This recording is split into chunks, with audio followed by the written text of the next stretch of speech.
Bismillahirrahmanirrahim. Assalamualaikum warahmatullahi wabarakatuh. Alhamdulillahi rabbil alamin. Wabihi nasta'in wa ala umurid dunya waddin. Allahumma salli ala sayyidina Muhammadin al-fatihi lima ulik wal khatimi lima sabaq nasirul haqqi bil haqqi wal hadi ila siratikal mustaqim wa ala alihi haqqa qadarihi wa miqdarihil azim. Allahumma inna nas'alukal futuh wal munuh wal rusukh wa salahal jasadi wal ruh wa taubatan nasuh. Subhanaka la ilma lana illa ma'allamtana innaka antal alimul hakim. La hawla wa la quwata illa billahil aliyil azim. Hasbunallah wa ni'mal wakil, ni'mal maula wa ni'man nasir. Rabbi syrah li sadri wa yassir li amri wahlul uqdatan min lisani yafqahu qawli.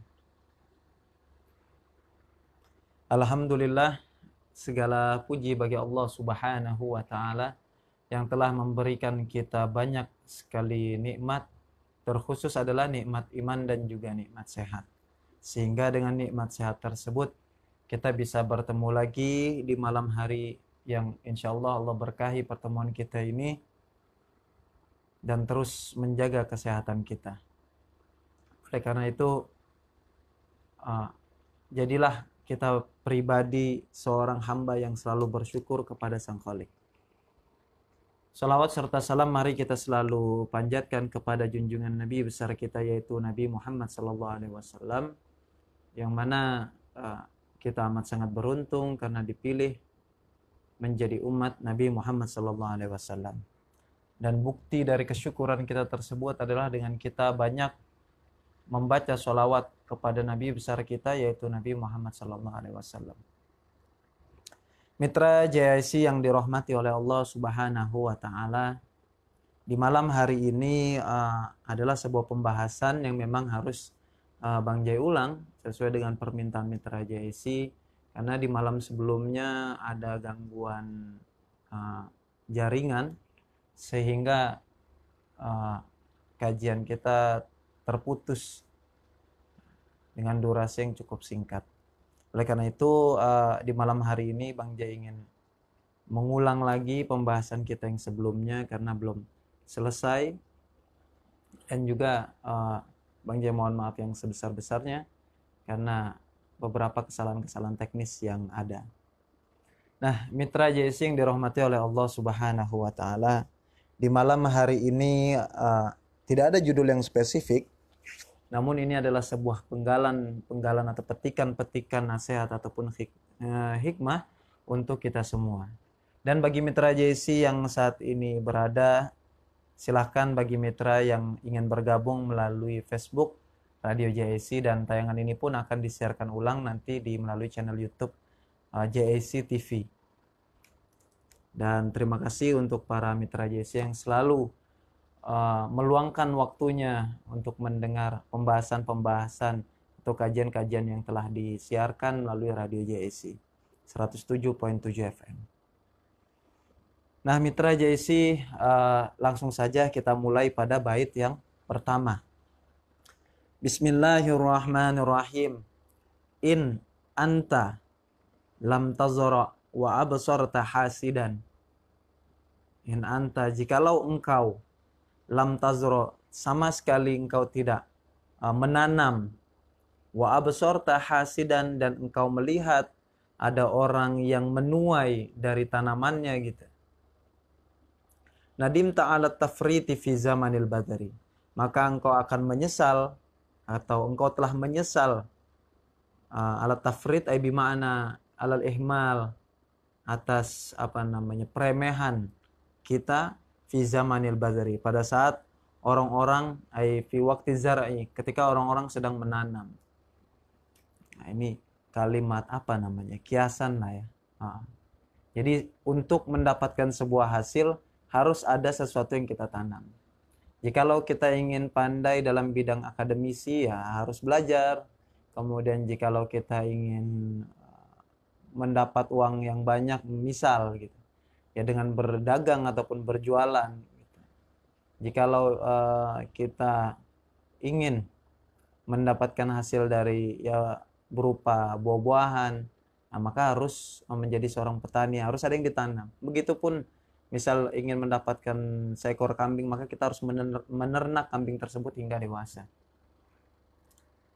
Maka di sini dimulai dengan kalimat in, gitu. Jikalau engkau dalam tazro sama sekali tidak pernah menanam apapun itu, kita tidak pernah mengusahakan sesuatu, gitu. Tidak ada yang kita perjuangkan, tidak ada yang kita ya tanam gitu, apapun itu kita. Tidak ada yang kita lakukan, misal wa absorta hasidan, dan engkau melihat ada orang yang menuai hasil. Jadi kita akan menyesal.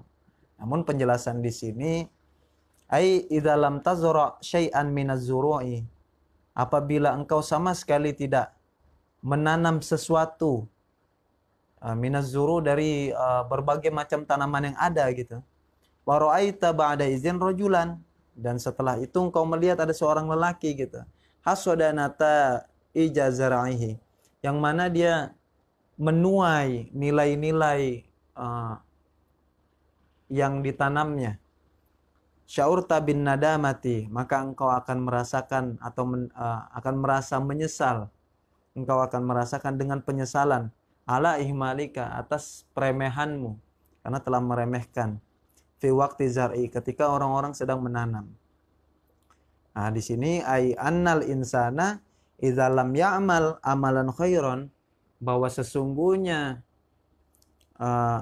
seseorang idza lam ya'mal amalan khairan, ini ditunjukkan kepada kita manusia gitu.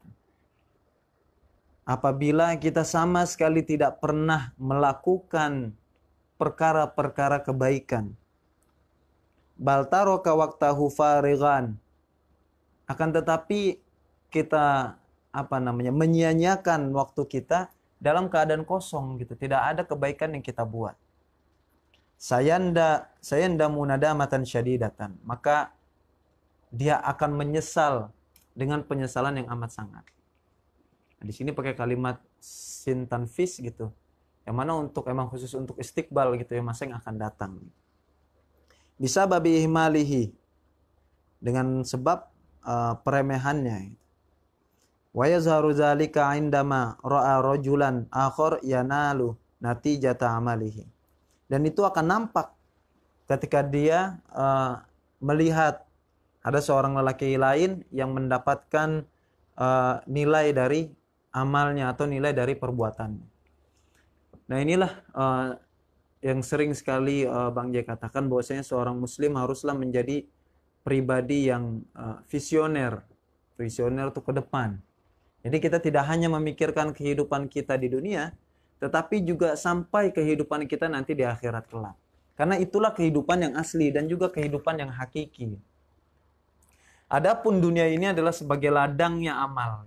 Maka guru saya sering sekali mengingatkan bahwasanya dunia ini adalah ladang dari ladang pahala atau ladang amal. Nanti ketika kita di mahsyar, nah itu adalah tempat kita menikmati dari tanaman kita tadi. Jadi jangan pernah bosan untuk kita berbuat baik. Dan terkhusus perkara-perkara yang dianjurkan, apalagi yang mengikuti sunnah-sunnah Nabi Muhammad SAW. Maka tadi, ya kalau perkara wajib, ya memang harus tetap kita bahas gitu. Harus tetap. Namun sekali lagi, wajib ini adalah perkara yang harus dilakukan gitu. Jikalau kita sudah rutin, sudah beristiqomah melaksanakan sholat yang 5 waktu perkara wajib tersebut, nah maka amat sangat disayangkan jikalau kita mengandalkan sholat saja gitu. Maka harus ada ibadah-ibadah tambahan, seperti sholat duha, mungkin sholat tahajud bagi yang mampu, kemudian berpuasa Senin Kamis, atau juga bersedekah, bebas. Sedekah, amalan-amalan tambahan tersebut adalah untuk menambah deposit pahala kita, dan nanti ketika kita hidup di akhirat, kita tidak akan kekurangan. Maka di sini memakai sintan fisayan damu nadamatan syadidatan, maka kelak engkau di masa yang akan datang akan menyesal gitu. Jadi harus pandai. Sebagai seorang muslim ini kita harus pandai untuk melihat segala sesuatu itu harus bernilai pahala gitu. Lah, kan ibadah ini kita semata-mata harus mengharapkan ridhonya Allah. Wah, ini sekali lagi gitu. Kita harus menyesuaikan kelas kita di mana gitu. Kalau kelas kita biasanya beribadah ini karena ada sesuatu, ada keinginan, baru kita biasanya beribadah. Ya, kita mengharapkan kebutuhan kita agar dipenuhi oleh Allah Subhanahu wa taala. Adapun kelas-kelas para aulia, para solihin, nah ini mereka beribadah semata-mata ya karena mengharap Allah agar ridho kepadanya gitu. Karena tidak ada yang diharapkan melainkan ridho Allah semata gitu. Namun di fase kita adalah beribadah ini karena menginginkan suatu hal. Yang pertama keselamatan kita buat di dunia, kemudian juga di akhirat, kemudian munajat-munajat hajat-hajat kita gitu. Nanti fase selanjutnya ada kita mengharapkan pahala dari Allah Subhanahu wa taala. Bahkan guru saya membagi 3 fase gitu. Ada orang yang beribadah karena dia takut gitu. Karena takut azab yang diberikan oleh Allah Subhanahu wa taala. Baru kelas yang kedua yaitu dia beribadah semata-mata karena mengharapkan pahala gitu. Sudah hilang rasa takutnya gitu. Karena sudah sudah beristiqomah gitu. Sholat 5 waktu jalan, puasa jalan. Kemudian apalagi? Zakat jalan. Haji ya bila mampu gitu. Nah, ini semua apalagi sholat ya, yang karena ibadah harian gitu. Nah, dia selalu menjalaninya gitu. Maka terus kalau sampai di sini terus apa gitu? Untuk meningkatkan kualitas ibadah kita maka naik ke fase selanjutnya yaitu mengharapkan pahala. Karena dia merasa pahala yang dimilikinya ini sangat sedikit gitu. Untuk kehidupan di akhirat kelak, maka dia menambah dengan perkara-perkara yang sunnah. Seperti sholat rawatib gitu, kemudian sholat sholat witir, tahajud duha tadi kan, kemudian dengan puasa. Nah, ini untuk menambah kualitas pahalanya. Ada lagi yang di kelas tertinggi yaitu mereka adalah orang-orang yang beribadah semata-mata karena mengharap ridhonya Allah Subhanahu wa taala. Bahkan mereka rela melakukan sholat sebanyak 1000 rakaat semata-mata agar Allah memandangnya dengan pandangan ridho. Bahkan dia rela semua hartanya disedekahkan semata-mata agar Allah memandangnya dengan pandangan ridho. Nah, ini adalah kelas-kelas khusus gitu. Kelas-kelas memang para aulia dan juga para solihin. Maka dengan pembagian kelas tersebut kita bisa mengenal diri kita. Oh, saya di kelas yang ketiga, lalu saya di kelas yang kedua. Nah, ini kelas yang ketiga tadi adalah kelas-kelas khusus gitu. Nah, dalam beribadah pun seperti itu. Nah, kemudian jikalau misal ada orang yang berpendapat gitu lah, kan ibadah ya tadi kita hanya mengharap Allah semata gitu kan. Nah, ini kadang orang yang berbicara tidak sesuai dengan tingkah lakunya gitu. Karena banyak sekali perkara-perkara yang sekecil apapun gitu, yang Allah kadang tidak ridho gitu. Seperti di dalam kitab penjelasan Nasoyul Ibad, kitab Nasoyul Ibad, misalnya ada perkara ketika seorang hamba di pagi hari dia takut akan rizkinya, waduh, takut susah di pagi hari dia bangun sudah sibuk memikirkan masalah rizki. Nah, ini bisa menyebabkan Allah tidak ridho kepadanya, bahkan murka. Gitu. Jadi kalau guru saya menjelaskan ini sudah mengikrarkan perang kepada Allah Subhanahu wa taala. Nah, ini tadi hal yang seperti itu aja kadang kita tidak tahu gitu. Kita sering bangun pagi kemudian kita sibuk, waduh, hari ini makan apa ya? Waduh, hari ini duit dari mana ya? Nah, ini seakan-akan Allah tidak mampu memberikan hambanya rizki gitu. Jangankan seorang manusia gitu, binatang melata pun Allah mampu memberikan rizkinya. Jangankan seorang manusia yang dia memiliki akal, dia memiliki tenaga dengan wujud yang sempurna, tangan, kaki. Ini seekor ulat saja Allah jamin rizkinya. Maka di kitab Nasoyul Ibad ya ini orang-orang yang menyatakan perang. Maka tadi sekali lagi kita tidak bisa hanya sembarang berargumen gitu, tanpa didasari pondasi keilmuan yang cukup mapan. Jadi kita harus memiliki juga keilmuan. Nah, ilmu-ilmu tersebut kita dapatkan dengan kita sering duduk di majelis-majelis ta'lim, majelis-majelis ilmu. Kita sering mengaji kepada para ulama, habaib, ustadz maupun para kiai. Nah, dengan begitu kita, oh, jadi pahamnya seperti ini. Makanya tadi sering sekali saya katakan bahwasanya jikalau seseorang belajar tanpa seorang guru ini lebih cenderung kepada kesesatan. Bahkan banyak argumen-argumen yang akhirnya menyebabkan kesalahan dan dia sampaikan kepada orang lain gitu. Nah, ini yang ditakutkan. Yang dia sampaikannya tersebut, pemahamannya kurang tepat gitu.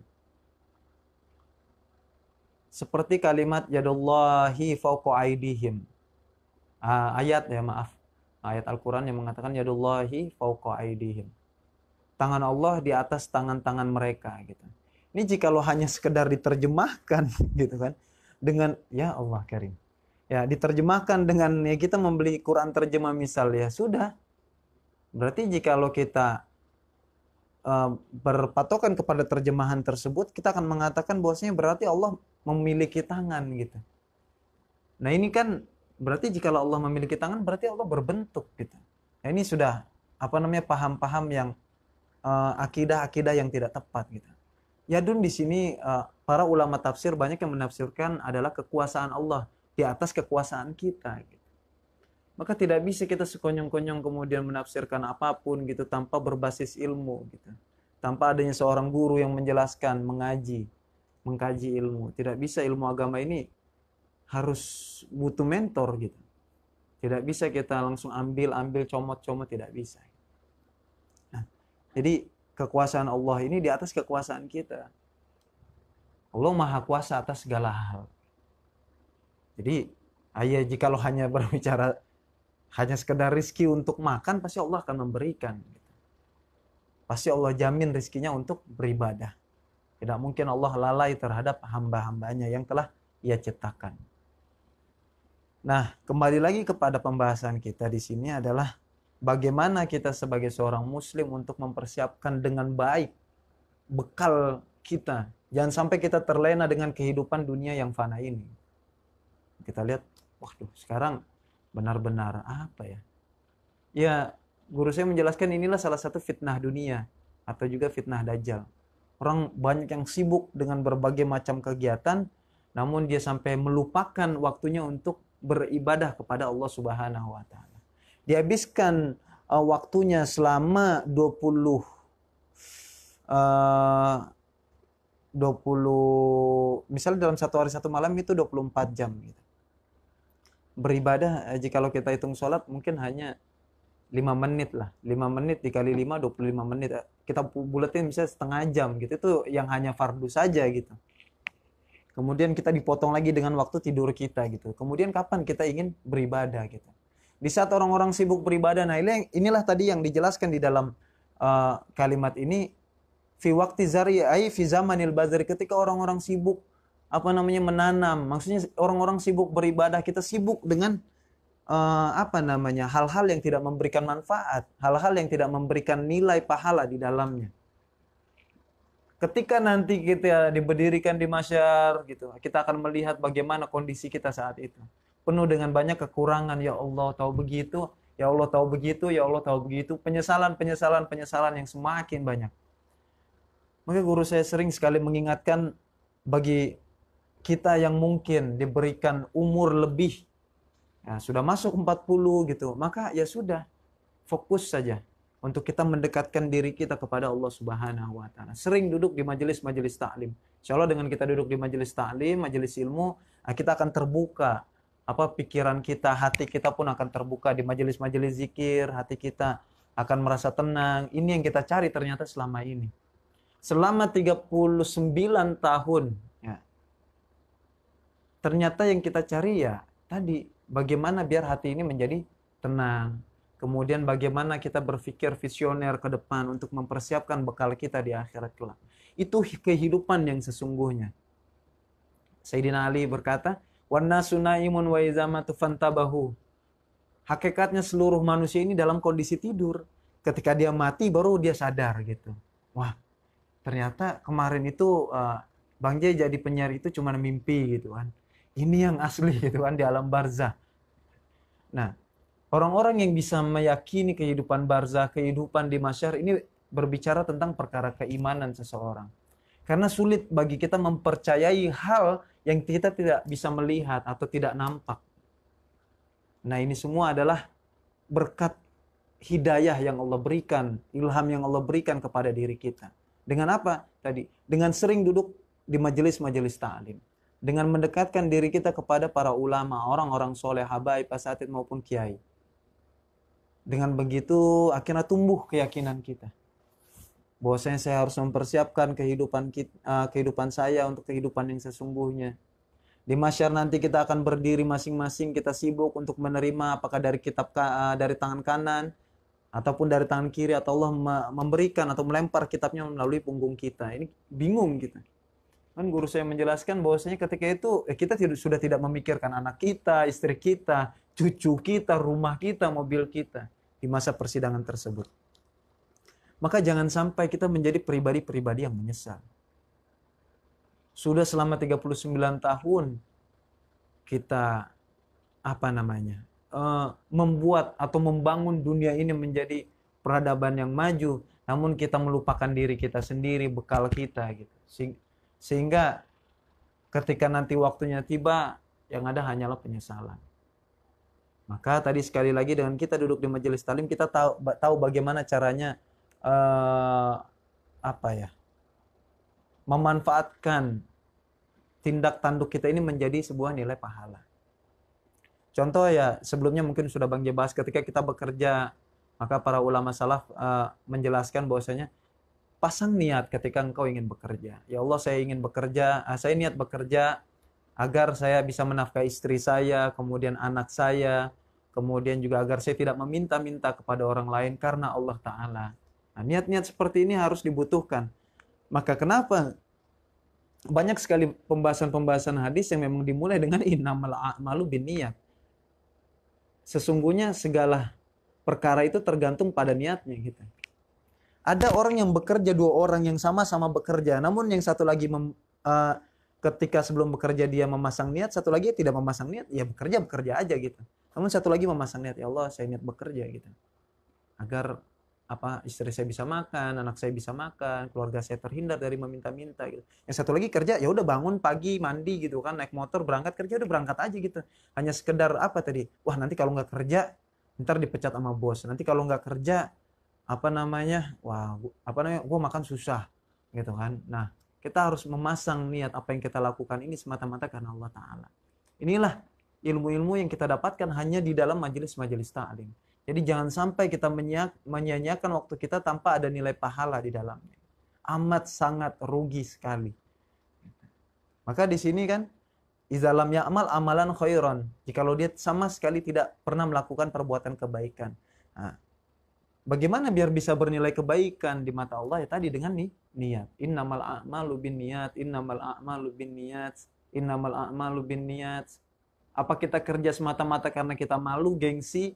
Enggak, karena sering dicemooh oleh keluarga kita, wah nganggur nih, wah ini orang nih nganggur nih, jadi omongan tetangga, jadi omongan warga gitu. Apa karena itu kita bekerja? Yang tahu jawabannya adalah diri kita sendiri gitu, diri kita masing-masing gitu. Namun mereka orang-orang yang alim, memiliki ilmu dari para guru-gurunya, dia bekerja ya semata-mata untuk beribadah. Bagaimana biar bisa biar bisa bernilai ibadah gitu? Ya tadi diniatkan. Ya. Bagi yang belum menikah mungkin ya agar bisa bersedekah kepada orang tuanya, memberikan hadiah, bukan bersedekah, tapi memberikan hadiah kepada orang tuanya, bisa membantu ekonomi keluarganya karena Allah Ta'ala. Di situ ada nilai. Namun bagi orang-orang yang tidak memasang niat, ini amat sangat disayangkan. Maka segala sesuatunya tergantung kepada niatnya. Maka wajarlah di matan Zubat dikatakan man ya'mal bi ghairi ilmin bi ghairi ilmin ya'malu a'maluhu mardudatun la tuqbalu. Siapapun itu yang dia melaksanakan sebuah pekerjaan atau amal atau perbuatan Bighairi ilmin ya'malu, tanpa ilmu dia bekerjanya, amaluhu mardudatun la tuqbalu. Maka amal tadi tidak akan mardudah. Mardudah itu ya tertolak. La tuqbalu, dan tidak akan diterima. Maka pondasinya adalah ilmu. Dan ilmu agama ini sebenarnya secara tidak langsung sudah kita sering praktekkan gitu. Bagaimana tadi ketika di dalam sebuah perusahaan atau kantor itu biasanya orang yang memiliki titel lebih tinggi biasanya gajinya dominan tinggi dibanding orang-orang yang lulusan hanya SD, SMP, SMA gitu. Dari situ saja sudah memberikan kita pemahaman bahwasanya tadi seseorang bisa menilai kita tergantung dari keilmuan yang kita miliki. Begitupun ya, Allah mengangkat derajat para orang-orang yang memiliki ilmu. Yarfa'illahu alladhina amanu minkum walladhina utul ilma darajat. Allah mengangkat derajat orang-orang yang beriman di antara orang-orang yang kafir. Kemudian dari orang yang beriman diklasifikasi lagi gitu. Di antara orang beriman ini mana yang mereka memiliki keilmuan gitu. Ilmu-ilmu yang berkenaan dengan agama gitu. Nah, itu diangkat lagi derajatnya. Maka minimal ilmu yang kita miliki adalah ilmu yang kita gunakan untuk kehidupan kita. Itu yang paling penting gitu. Misal kita berumah tangga, ya carilah guru atau ustadz atau kiai yang mengajarkan tentang perkara-perkara rumah tangga. Jikalau kita seorang orang yang baru tobat atau mu'alaf gitu, baru hijrah, nah kita pelajari dulu tata cara sholat yang baik dan benar. Bagaimana tata cara wudhu, kemudian rukun wudhu terbagi berapa, kemudian sunnah wudhu terbagi berapa gitu. Kemudian bagaimana takbir yang baik dan benar gitu, mengikuti sunnah Nabi. Apakah begini, apa begini, apa begini gitu. Kemudian bagaimana cara sholatnya wanita dan pria, ini kan berbeda gitu. Nah, perkara-perkara tersebut kadang sedikit demi sedikit di era ini sudah mulai kita tinggalkan. Kita sibuk mendidik anak-anak kita dengan hanya terus ilmu-ilmu yang berkenaan dengan duniawi. Nanti pun ini akan menjadi bumerang untuk kita sebagai orang tua gitu. Jikalau kita tidak membekalinya dengan keilmuan agama yang cukup gitu. Kita akan menyesal ketika di barzah nanti. Kita punya anak sukses semuanya, tapi tidak ada yang bisa baca Quran. Anak kita sukses semuanya, namun tidak ada yang sholat. Anak kita sukses semuanya gitu, kaya raya gitu kan. Wah, sekolahnya di luar negeri, misal rumahnya banyak gitu. Namun tidak ada yang mendoakan kita, ini akan menjadi sebuah penyesalan. Jangan sampai kita menyesal karena tidak mendidik generasi-generasi kita dengan baik. Maka alhamdulillah sekali lagi saya ucapkan kepada para orang-orang yang memberikan banyak sekali perubahan. Sekarang sekolah-sekolah banyak yang memakai sistem pondok, ada yang dia pulang sore gitu, masuk pagi pulang sore, ntar pas masuk waktu zuhur diwajibkan anak-anak muridnya bagi orang Islam untuk sholat zuhur, dan non muslim ya tetap di kelas gitu. Kemudian waktu sholat asar dia sholat asar, kemudian pas waktu duha diwajibkan sholat sunnah duha. Ini alhamdulillah sekali lagi. Maka kita harus berterima kasih kepada guru-guru di sekolah yang telah mengubah konsep. Karena di era ini kita sedang krisis moral, krisis akhlak. Karena tanpa itu semua, kita akan menjadi pribadi yang merugi di masa depan kita nanti. Sayandamu nadamatan syadidatan. Kita akan menyesal dengan sebenar-benarnya penyesalan. Karena apa? Ya Allah, hidup bertahun-tahun ya Allah, begini doang, pahala dikit amat. Gitu. Ada yang hidupnya cuma beberapa tahun, namun pahalanya bergelimpangan gitu yang dia dapat karena semasa hidupnya diabdikan semata-mata untuk Allah semuanya gitu. Dia berdagang gitu, diniatkan semata-mata tadi agar tidak bergantung kepada manusia gitu, agar menjadi pribadi yang mandiri, menjalani ikhtiar yang telah Allah berikan, dan ketika dia berdagang juga menjalani dengan sesuai dengan syariat agama Islam. Maka alhamdulillah salah satu program kita adalah BBM, Bincang Bisnis Muslim, itu bagaimana menerapkan usaha atau bisnis dengan sesuai dengan syariat. Karena banyak kita kan mau ngambil keuntungan boleh nggak sih segini gitu. Kemudian apa sih sebenarnya rukun jual beli gitu kan, akad, kemudian apalagi sebagainya gitu. Nah, itu yang harus kita perhatikan. Nah, maka kita harus tahu kondisi kita di mana. Kayak Bang Jim misal ya sebagai karyawan gitu. Apa gitu kan sebagai seorang karyawan bagaimana Saya adalah karyawan namun saya adalah seorang muslim gitu. Apa yang harus saya lakukan gitu sebagai seorang muslim ya. Kemudian apa yang harus saya lakukan di kerjaan, kemudian bagaimana tentang perkara-perkara ibadah kita gitu, apakah masih bisa kita lakukan. Maka kan saat ini banyak gitu beberapa perusahaan-perusahaan yang melarang karyawannya atau anak buahnya untuk melaksanakan sholat. Kemudian sulit untuk misalnya ya ini yang lebih sering gitu, sulit untuk melaksanakan sholat Jumat. Nah ini kalau bisa kita cari lah di pekerjaan yang mana kita bisa terus beribadah kepada Allah Subhanahu wa taala. Nah, Mitra JC dari bait yang pertama ini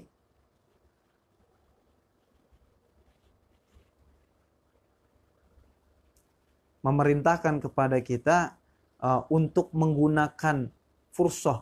Fursah itu kesempatan gitu. Kesempatan kita selama kita hidup di dunia lil a'malis shalihah, untuk melakukan pekerjaan-pekerjaan yang baik gitu. Khususnya yang berkenaan dengan agama.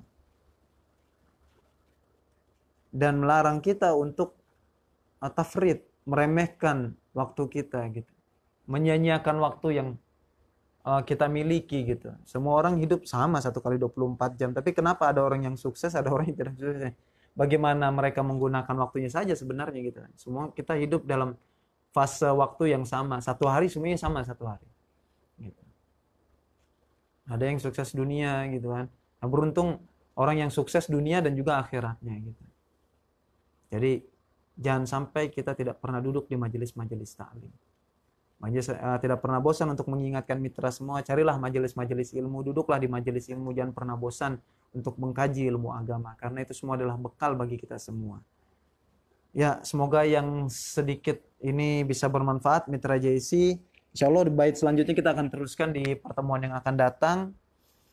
Jikalau ada banyak kekurangan atau pendapat-pendapat yang tidak sesuai dengan pendapat Mitra JC, maka Bang mohon maaf yang sebesar-besarnya. Karena masih banyak, di atas langit masih ada langit gitu. Mungkin ada penjelasan yang mungkin lebih sesuai gitu. Ya. Nanti Mitra bisa cari ustadz-ustadz yang lebih mapan dalam hal perkara ini. Dan jikalau ada sedikit kebaikan, maka itu semua datang dari Allah Subhanahu wa taala.